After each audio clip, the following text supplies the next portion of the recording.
السلام عليكم ورحمة الله وبركاته. إن الحمد لله نحمده ونستعينه ونستغفره ونتوب إليه. نعوذ بالله من شرور أنفسنا وسيئات أعمالنا. من يهده الله فلا مضل له ومن يضلل فلا هادي له.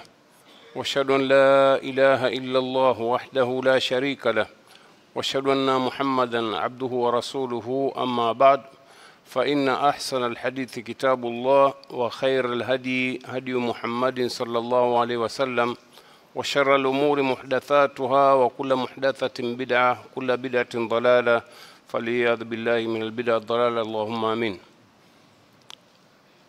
Ndugu zangu katika imani, vijana wetu wa Mahad al-Imam Shafi'i, nachukua fursa hii kuzungumza nanyi, hasa wale vijana wetu wageni ambao ndio kwanza wameingia katika mwaka huu mpya wa masomo.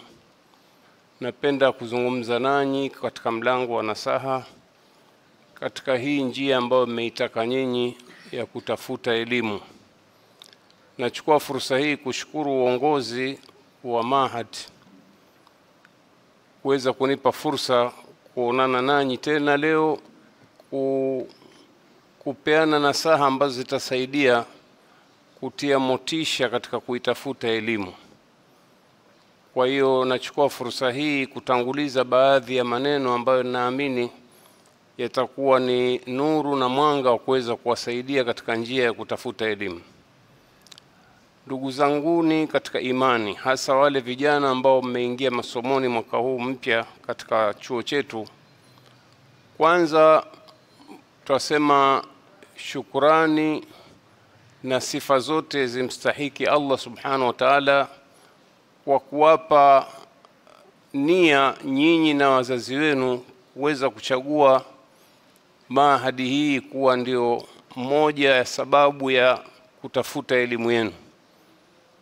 Kwa hakika nawapongeza kwa chaguo hilo nyinyi na wazazi wenu, kwa sababu bila shaka ukiangalia juhudi ambazo zimefanywa na Mahadi katika miaka yote hii iliyopita, zimezalisha matunda mengi ya kuonwa, na bila shaka wengi wenu itakuwa mmeambukizwa na wenzenu ambao wametangulia kuja. Mahadi yetu ina utaratibu, haijitangazi sana, lakini athari zake ndio zimekuwa matangazo. Wengi katika vijana ambao walimaliza masomo hapa ndio ambapo wapo mikoani wakiendeleza shughuli hii ya da'wa, na Mwenyezi Mungu amewapa taufiki kwa kiasi kubwa sana, wameleta juhudi ambayo imeonekana maendeleo yake. Ndugu zangu katika imani, jambo la msingi kabisa katika matendo yote ya mja Muislamu, anatakiwa kila analofanya amkusudie Allah subhanahu wa ta'ala, au kwa lugha ya kisheria awe na ikhlas, amtakasie nia yake Allah subhanahu wa ta'ala, kwamba afanye kwa ajili ya Allah. Kila analofanya basi amkusudie Allah, asikusudie chochote. Ndio maana ya ikhlas, jambo ambalo mtaliona katika somo la tauhid. Kwani manabii wote na mitume waliotangulia ndio jambo lao la mwanzo waliowafundisha waja kwamba sisi tunatakiwa tumwabudu Mola wetu kwa kumtakasia nia, kwamba ni yeye tu ndio anastahili kuabudiwa. Bali hii ni amri ambayo Allah subhanahu wa ta'ala ameitoa katika suratul Bayyina aya 5, pale aliposema wama umiru illa liya'budu Allah mukhlisina lahuddin. Hawakuamrishwa isipokuwa wamwabudu Mwenyezi Mungu mmoja kwa ikhlas, wakimtakasia dini. Kwa hiyo jambo la ikhlasi ni jambo muhimu sana, hasa katika masala ya kutafuta elimu. Inatakiwa mtu mara ya kwanza tu umeamua moyo wako kuufungua kwa ajili ya kutafuta elimu, basi uweke azma katika moyo wako, mimi nasoma nielimike kwa ajili ya kunyanyua jina la Allah subhanahu wa ta'ala. Na kwa kufanya hivi basi bila shaka malipo ni makubwa sana. kwa sababu kwa kawaida watu wenye elimu hasa ya kisharia wanakuwa na ujira mkubwa sana, lakini kwa sharti la msingi ikhlas. Kwa sababu kama ikiwa umesoma kwa ajili ya ujulikane kuwa wewe ni alim, basi kwa mujibu wa hadithi za Mtume sallallahu alaihi wasallam wewe utakuwa ndio katika watu wa mwanzo watakaoadhibiwa na Mola. Kwa nini? Kwa sababu hukusoma kwa ajili ya Allah, ulisoma kwa ajili ujulikane kwamba wewe ni mwanachuoni, ulisoma ili usifiwe, ulisoma ili watishie watu. Unaona? Kwa hiyo ni jambo la msingi hilo ambalo takiwa mwanafunzi yoyote akianza tu kutafuta elimu basi aeke katika moyo wake kwamba mimi jamaa nasoma, Mwenyezi Mungu aniwafikishe nipate kunyanyua jina la Allah subhanahu wa ta'ala. Wanachuoni wote au wengi wanakubaliana kwamba kutafuta elimu hakuna tofauti na kufanya jihadi fi sabilillah, na hukumu hii imetokana na ile aya ambayo Mwenyezi Mungu Subhanahu wa Ta'ala katika suratu Tauba aya 132 pale Allah aliposema kuwaambia waumini, wakati wa aya hii ilishuka Madina kama inavyosemwa na wanachuoni wa tafsiri, pale Allah aliposema wama kana almu'minuna liyanfiru kafa فلولا نفر من كل فرقة منهم طائفة ليتفقهوا في الدين ولينذروا قومهم إذا رجعوا إليهم لعلهم يحذرون. Haiwi waumini wote watoke kwa ajili ya kwenda kupigana jihadi. Mwenyezi Mungu anasema haiwi wote watoke kwa ajili ya kwenda kupigana jihadi, basi litoke kundi katika nyinyi, baina yenu nyinyi, unaona, litoke liende likajielimishe dini, halafu lipate kurudi na elimu na kuwahadharisha ndugu zao waliokuweko huko. Kwa hiyo hii ni amri ya Waislamu. Wanachuoni wanasema Sheikh Ibn Uthaymeen anasema hii ni jihadi mbadala, kwamba hii aya ilikuja wakati Waislamu walipoamrishwa jihadi Madina, wakataka kutoka wote, hamasa ya kwenda kupigana vita kwa ajili ya Allah subhanahu wa ta'ala, wakataka kumwacha mtume peke yake pale Madina. Ndio ikaja aya kwamba hapana, haiwi watu wote watoke waende wakapigane jihadi, libaki kundi na mtume sallallahu alaihi wasallam lijielimishe dini, halafu litakapoelimika lirejee likaelimishe watu wake. Kwa hiyo wanachuoni wanakubaliana kwamba kheri na thawabu zinazopatikana katika kwenda kupigana vita kwa ajili ya Allah ndio zile zile zinazopatikana kwa mtu ambaye ametoka amesafiri kwa ajili ya kutafuta elimu. Na haya naungwa mkono na kauli ya Mtume sallallahu alaihi wasallam pale aliposema man kharaja fi talabil ilmi fahuwa fi sabilillah hatta yarja. Anayetoka kwa ajili ya kutafuta elimu basi huyo yuko katika jihadi, yuko katika njia ya Mwenyezi Mungu mpaka pale atakaporejea, kuonyesha kwamba hamna tofauti ya mtu aliyetoka kwa ajili ya kwenda kupigana na makafiri kwa ajili ya kuhuisha jina la Allah subhanahu wa ta'ala, kulinyanyua, na yule ambaye aliyetoka kwa ajili ya kutafuta elimu. Nasema hivi watu wengi hawajui, kwa sababu kama wewe ni mwanafunzi, mfano umeamua kutoka kusini ya Tanzania Mtwara kwa ajili ya kuja kusoma, Mwenyezi Mungu la qaddara Allah aweza akafanya makadirio yake akaamua kukuchukua. Kwa maana mfano umepata ajali, Mwenyezi Mungu awahifadhi, ikawa sababu ya kutoka roho yako. Kwa mujibu wa mafunzo haya, basi wewe umekufa jihadi. Kama ulitoka na nia kutafuta elimu, lakini ulitoka mina kwenda mahadi Imam Shafi kwa ajili ya kutafuta elimu, ukapata bahati mbaya, ukapata ajali, ukafariki, basi wewe umekufa fi sabilillah. Taban ahkami za mujahidi aliyekufa katika vita ni tofauti na wewe uliokufa katika ajali. Wewe utafanyiwa mambo yako yote, lakini tunazungumzia fadhila na thawabu ambazo unazipata. Yule aliyekufa katika uwanja wa vita, nyewe mnajua kwa sheria ya Kiislamu hahitaji hata kuoshwa, anazikwa hivyo hivyo, unaona, bila kuoshwa kama vile anavyokufa mtu mwingine. Kwa hiyo hii inaonyesha ikhlasi ni jambo muhimu sana katika kutafuta elimu. Kwa hiyo mtu kama amekuja hapa aweza akadai mbele ya macho ya watu kwa mimi kuja kutafuta elimu, kumbe kaja kutafuta biashara hapa. Na haya mambo tuyaona, hatuwaingilii ndani ya nyoyo za watu, lakini mtu anakuja kusoma mwezi mmoja miwili, mara mkuta yuko soko la Tangamano auza mitumba kule. Hatukatai mwanafunzi anaweza kufanya biashara katika namna ya kujikimu, lakini lengo ambalo linakuleta hapa mwanadamu au wewe kijana ni kutafuta elimu. Unaweza ukawa utatafuta namna njia ya kujikimu, kwa sababu maisha ya kiwanafunzi hasa katika masala yetu ya kusoma dini yana ugumu ambayo mtakuja kuyashuhudia, lakini mtu anakuwa kwamba anafanya atafuta dunia yake kwa ajili ya dini. Si yule ambaye ameamua kuacha masomo kabisa akaamua sasa wewe ni mtu wa biashara. Twasema haya kwa sababu tunao uzoefu wa baadhi ya vijana ambao walikuja, pengine walikuja na nia njema, lakini wakaja kubadilisha nia baada ya kuja kwenye miji, kwa sababu hii miji nayo ina athari zake. Kwa hiyo tunatakiwa tuangalie hili jambo la ikhlasi kwamba ndio jambo muhimu sana katika maisha yetu. Jambo jingine ambalo pia nyinyi mnatakiwa mpongezwe, tendo la kuchagua kuja kusoma kwenye Mahadi al-Imam Shafi'i. Mahadi al-Imam Shafi'i ina misingi ya Ahlus Sunna wal Jamaa.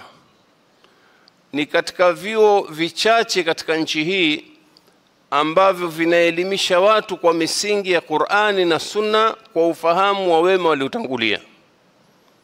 Yani Mahadi Imam Shafi'i, manahiji zake zote lengo lake ni kumuelimisha kijana apate kuifahamu hii dini kwa misingi ya Qur'an na Sunna kwa ufahamu wa wema waliotangulia. Haya ni mambo ya wazi,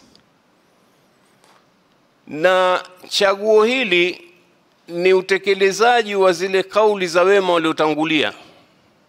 Kwa mfano mwanachuoni Muhammad bin Sirin rahimahullah alikuwa na kauli mashuhuri, anasema inna hadha al-ilmu din, hakika hii elimu ni dini.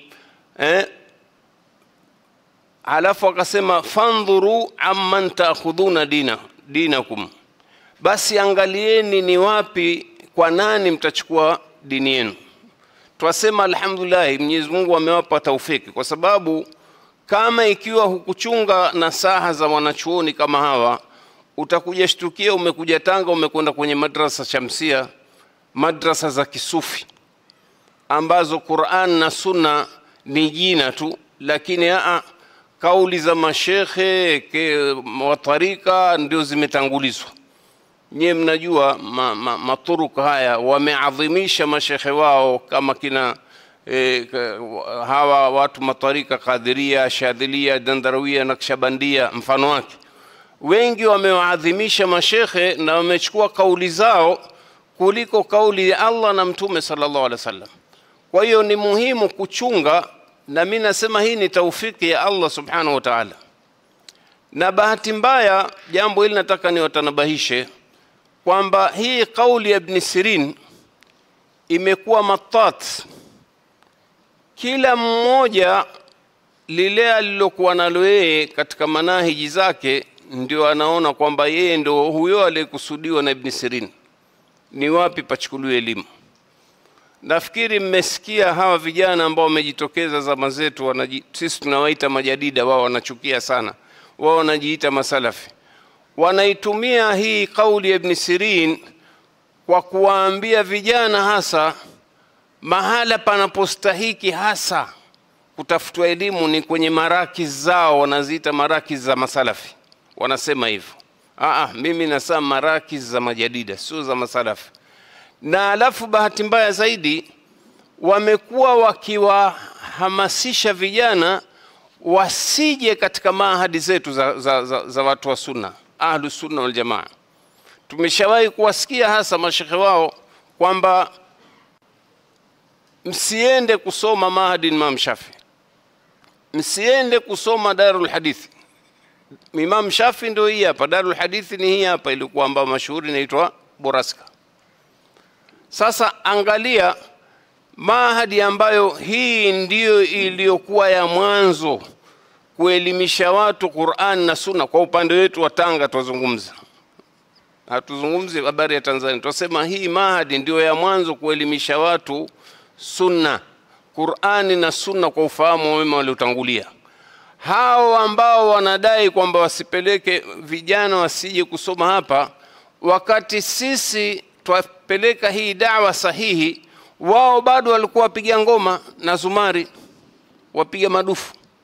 Sasa wangelikuwa na insaf, wangewaambia Waislamu kwa ujumla, msipeleke watoto wenu madrasa Shamsia au Zaharau au Mawa. Kwa nini? Kwa sababu hizi ni madrasa za kisufi ambazo mashekhe wao ndio walioleta athari kubwa katika nchi hii. Hii nchi asilimia kubwa ya Waislamu masufi. Watu wa Sunna ni wachache, na hii Sunna imekuja baadhi ya mashekhe, Mwenyezi Mungu walipe kila la kheri, ambao ndio walioanza kutoa miangaza ya Sunna, akiwepo mfano Sheikh Abdallah Saleh Al-Farisi wa Zanzibar, ambaye alikuja kuhamia na kuwa kadhi mkuu hapa Kenya. Halafu mashekhe wa Kenya unaona mashuhuri kina Sheikh Al-Amin bin Ali, ambaye ni katika watu wa mwanzo waliosomesha kitabu Tauhidi cha Sheikh Muhammad ibn Abdul Wahhab. Ni mtu mzima ambaye amefariki muda kabla hawajazaliwa wa vijana wanaoambia watu wasisome madrasa za Sunna. Kwa hiyo Sunna ilikuja, ilianza kupulizwa na mashekhe wakubwa kama waliotangulia. Vijana walipokwenda Arabuni kusoma, hasa Saudia, Madina na miji mingine ya Saudia, ndio walikuja kuendeleza, hatusemi kuanza, kuendeleza gurudumu la Sunna. Kwa hiyo wakati vijana hawa walivyokuja kuendeleza gurudumu la Sunna, hawa vijana tunaoita majadida wengi walikuwa wako kwenye turuk, wakipiga madufu, wakipiga mazumari. Sasa zile madrasa ambazo asili yake ndizo zilizoeneza usufi katika nchi hii wamekaa kimya. Halafu ubaya mwingine utakuta katika mazungumzo yao yote, nyie chunguzeni, na atakayepata kanda moja aniletee ambayo shekhe katika hao mashekhe ambao sisi tunaita majadida amewahi kumzungumza, mfano Sheikh Muhammad Ayub ambaye ndiye muasisi wa madrasa Shamsia, ambaye mwenyewe alijisifu na watu wanamsifia kwamba ana wanafunzi nchi nzima hivi. Katika wanafunzi wake Sheikh Muhammad al-Aidi alifariki hivi karibuni, rahimahullah wa ghafara Allahu lahu. Katika wanafunzi wengi sana. Sasa ni nani hasa wa kuhadharishwa? Kuhadharisha watu wasiende madrasa Shamsia ambazo zinaendeleza usufi, unaona manhaji yao ambayo ni kinyume na Ahlus Sunna wal Jamaa, au kuhadharisha mahadi Imam Shafi. Halafu jingine la kushangaza, Said Kutubi anafahamika upotevu wake na juhudi yake aliyoifanya kwa nia njema maskini, lakini wanachoona sasa maskini alikuwa jahili katika dini, alikuwa ni mtu adabi, ni mwandishi mzuri, na ndiye aliandika fi dhilal al-Qur'an. Kajitahidi wakati alipokuwa jela kaandika, lakini ni mtu ambaye hakuwa na dini hivyo. Lakini baadaye, baada ya kuwa amekwenda Amerika nini, akaona ukufuru wa kule, akaingia ghaira ya dini. Lakini katika uandishi wake akakomba vitu vingi ambavyo viko nje ya manhaji ya Ahlus Sunna wal Jamaa. Amefariki kwa kuuliwa na Jamal Abdel Nasser, alikuwa rais wa Misri. Sasa kafanya anoyafanya, amehamasisha dini vijana, lakini kuna baadhi ya makosa aliyoyafanya. Sasa huyu, jambo la ajabu, vijana wengi hawamjui, lakini huyu ndio anayezungumzwa kila siku hapa Tanzania. Jihadharini na Said Kutub, jihadharini na Said Kutub na fikra zake. Lakini huwezi kusikia hata siku moja katika vijana hao mashekhe hao wanazungumza jihadharini na fikra za Sheikh Muhammad Ayub, jihadharini na fikra za Sheikh fulani, Uweso wa fulani. Hakuna hilo. Mimi nimejaribu kutafuta japo kalima, hakuna kabisa. wakati hawa ndio walioathiri hii nchi nzima hivi sasa. Hata viongozi wa Uislamu nchi hii wanaongozwa na masufi na wanajisifu wamesoma madrasa Shamsia. Sasa mbona hii hatuoni kahadharishwa watu wakienda? Lakini watu wa sunna walioshikamana na sunna kikweli kweli ndio hawa ambao wahadharishwa. Kwa hiyo ndugu zangu, hii kauli ya Sheikh Muhammad bin Sirin au Imam Muhammad bin Sirin yatakiwa izingatiwe. Kila mmoja anaipeleka kule anakotaka. Ndio nikasema ni matwati, imekuwa kama elastiki. Ukivuta huku yakubali, ukivuta huku yakubali. Lakini ukweli ni kwamba Muhammad bin Sirin alikuwa ni katika masalafu wema waliotangulia. Iangaliwe, je, hii madrasa ya Mahadi Imam Shafi'i inapeleka watu wapi? Mwelekeo wake ni upi? Manhaji yake ni ipi? Hakuna mtu yote aje ashuhudie hapa, apekue, aje ingie madarasani akute eti kunafundishwa tafsiri ya fi dhilal al-Qur'an ya Said Kutub. Kuna kijana mmoja maskini alijazwa fikra na majadida, aliingia maktaba ya Mahdi Imam Shafi'i akakuta kitabu cha tafsiri fi dhilal al-Qur'an. Hapa kaja juu, kwa nini mnakiweka kitabu cha khariji huyu? Yani uonyeshe ufinyu wa akili. Sisi tumesoma alhamdulillah katika vyuo vikuu ambavyo vikubwa vya kimataifa vya ulimwengu, vitabu vya aina vyote vya watu wanaojinasibisha na Uislamu vipo. Vitabu vya Mashia mpaka na Makadiani vipo.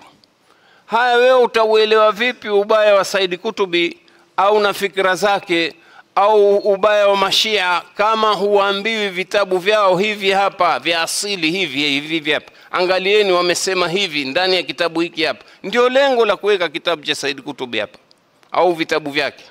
Haina maana kwamba tumeweka ili watu wafundishwe fikra zile mbovu ambazo zilizokuwa nazo. Na Said Kutub mwanadamu, si kila alichokisema kilikuwa kibaya. Kulikuwa na mambo mengine mazuri ambayo baadhi ya wanachuoni wameanukuu wakubwa katika wanachuoni wetu wa Ahlus-Sunna wal Jamaa. Mfano Sheikh Albani, Sheikh Fauzani amewahi kunukuu baadhi ya maneno. Ni mtu mwanachuoni wa aina yake, pamoja na kwamba hakuwa amebobea sana katika masala ya fiqh au aqida, lakini kwa upande wa lugha alikuwa ni bingwa, inafahamika hili jambo. Kwa hiyo hili jambo tuzingatie sana ndugu zangu wanafunzi, kwamba tusije tukababaishwa na propaganda. Na hili ndio nawahadharisha sana vijana wapya hapa, kwa sababu huu mji wa Tanga mimi nauita ni mji wa majungu. Mchukue hadhari hiyo. Watu walio wengi walioishi hapa Tanga, wengi hawana kazi. Katika miji ambayo utakuta haina harakati za kibiashara ni Tanga. Tanga imesinzia, imelala. Unaona watu wengi wanategemea ndugu zao, wazazi wao. Na alhamdulillah, kwa sababu mfumo wa maisha ya Waislamu wana udugu. Kwa hiyo sasa wakimuona ndugu yao hana kazi, basi wanamstiri. Unaona ikifika saa za kula njoo tule, siku zinaenda. Lakini kutokana na hali ya kimaisha ilivyokuwa ngumu, vijana wengi wanabaki kwenye vijiwe, hawana kazi. Wengi sasa wakikaa pale watazungumza nini sasa? Ima habari ya mipira au habari za kuzungumzia wasichana, mambo ya uzinzi, au hivi sasa imeingia siasa. Ndio kabisa, kila baraza ukiingia ni habari ya siasa. Kwa nini? Kwa sababu watu wengi hawana kazi. Wewe angalia baadhi ya miji ambayo yenye harakati. Kwa wale waliobahatika kutembea, kwa mfano kama mji wa Nairobi. Mji wa Nairobi huwezi kukuta mahala watu wamekaa wazee wanakunywa kahawa. Sidhani umewahi kukuta baraza ya kahawa Nairobi. Mtu anatoka enda kazini saa 11 asubuhi, anarudi saa 2 usiku. Atakuwa na wakati gani wa kukaa kwenye baraza? Sasa ukiona mji umejaa mabaraza, ujue wengi hawana kazi. Na sasa mbaya zaidi, hata saa za ibada, saa za swala zinafika, huoni mtu kabisa amebabaika hapo. Ukipita saa dhuhuri, saa za swala, utakuta watu hawana habari kabisa.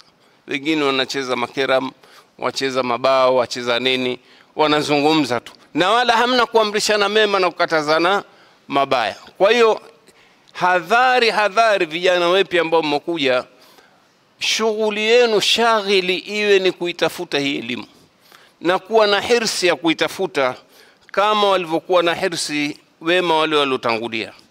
Hadhari ya ndugu yangu, kama ikiwa umesoma, Mungu amekupa taufiki, ukawa lengo lako sio kwa ajili ya Allah subhanahu wa ta'ala. Unaona hivi sasa Mungu kajalia watu wengi wanaumbuka kwa sababu ya mitandao.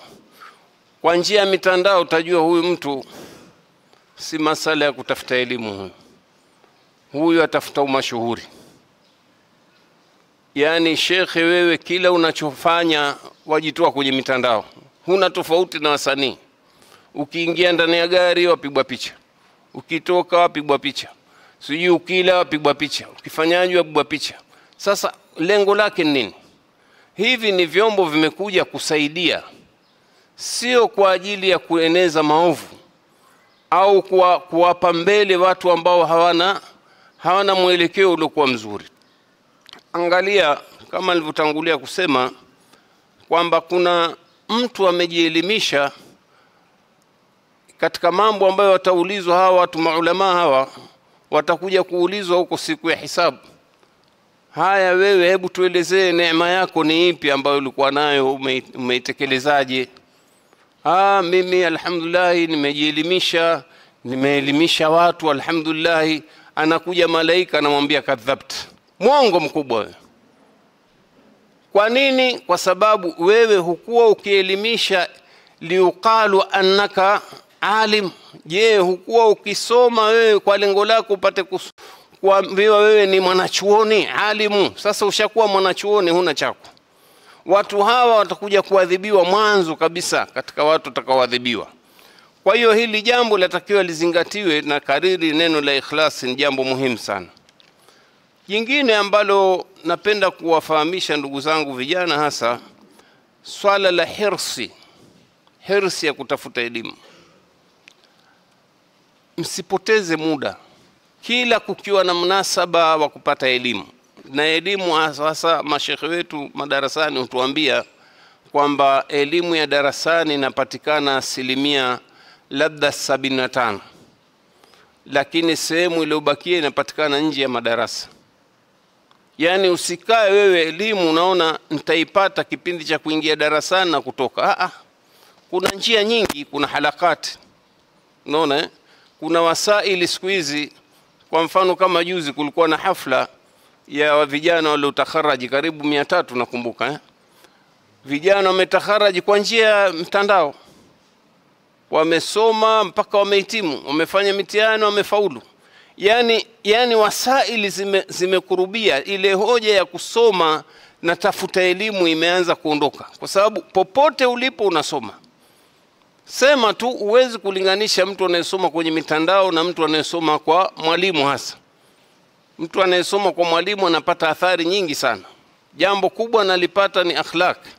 Unaona jambo ambalo huwezi kulipata kwenye mitandao, kwa sababu lazima kuwe na mtu ambaye ni uswa kwako wewe, ni kiegezo. Sasa kwenye mtandao huwezi kupata kitu kama hiki. Utasikia sauti tu au utamuona mtu, lakini huwezi huishi naye, humjui mwenendo wake. Kwa hiyo ni jambo muhimu la kuzingatia.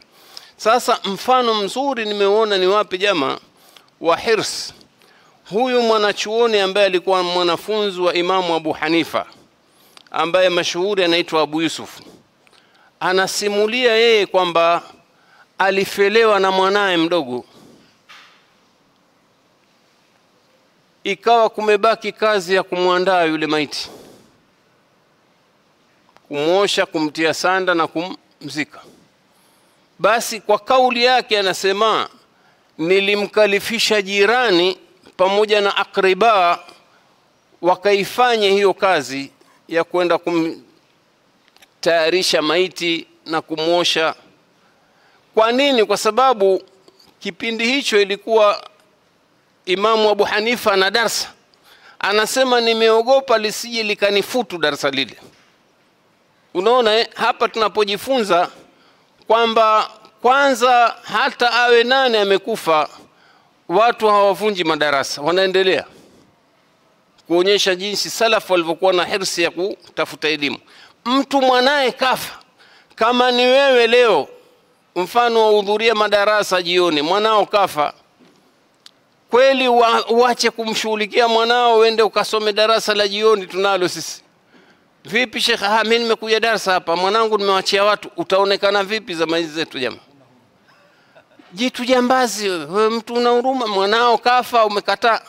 Sasa huu ni mfano wa namna jinsi ya wema walivyokuwa. Hata mfano tukichukua mfano mwingine, zama za kifo cha Abu Bakar Siddiq ambaye alikuwa ni khalifa wa Uislamu hasa, ilikuwa tayari mtume ameshafikiria kuandaa jeshi, unaona mpaka Abu Bakari anaondoka, alikuwa yeye Abu Bakari mwenyewe ameandaa ile jeshi, mpaka anafariki ile jeshi halijatoka Madina. Akawaambia mimi nikifa leo usiku jeshi litoke, kuonyesha namna gani watu walikuwa na hirsi ya kuitumikia hii dini.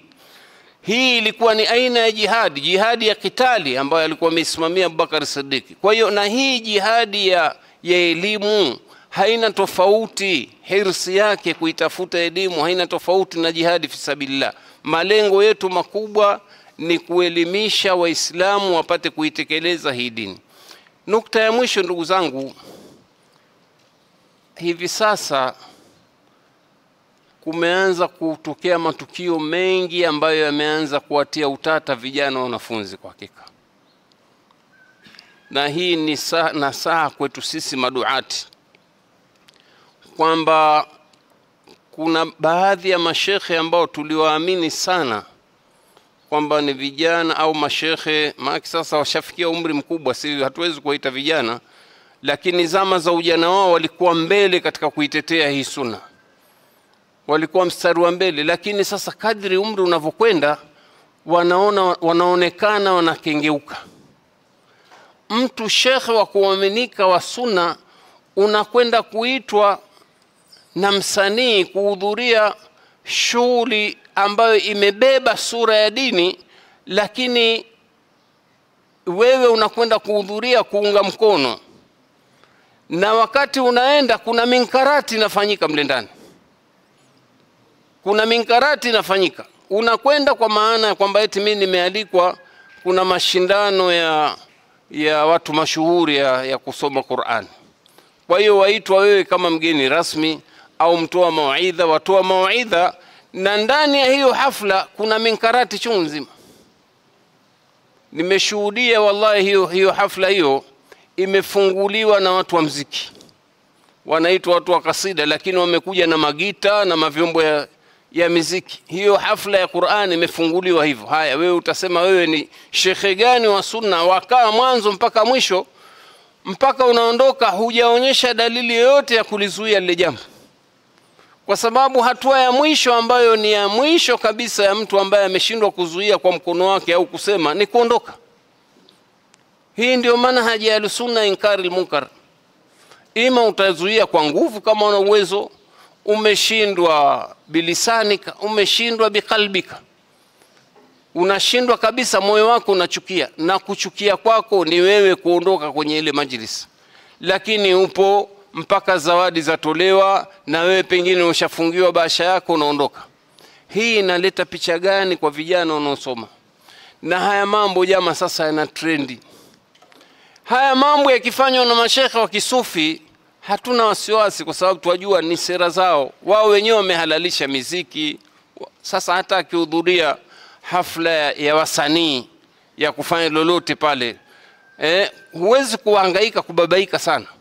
Lakini jambo lenye likafanywa na mtu ambaye tumemwamini ni mtu wa sunna, shekhe wetu, halafu anaonekana yuko katika hali hii, au mfano siku moja tuamkuta kaingia kwenye redio za makhurafi anakwenda kutoa mawaidha, pamoja na kwamba mawaidha yake ni hayo ya Kiislamu ya jumla, lakini tayari ushawapa picha hasa vijana kwamba kumbe hawa watu hawana neno bwana.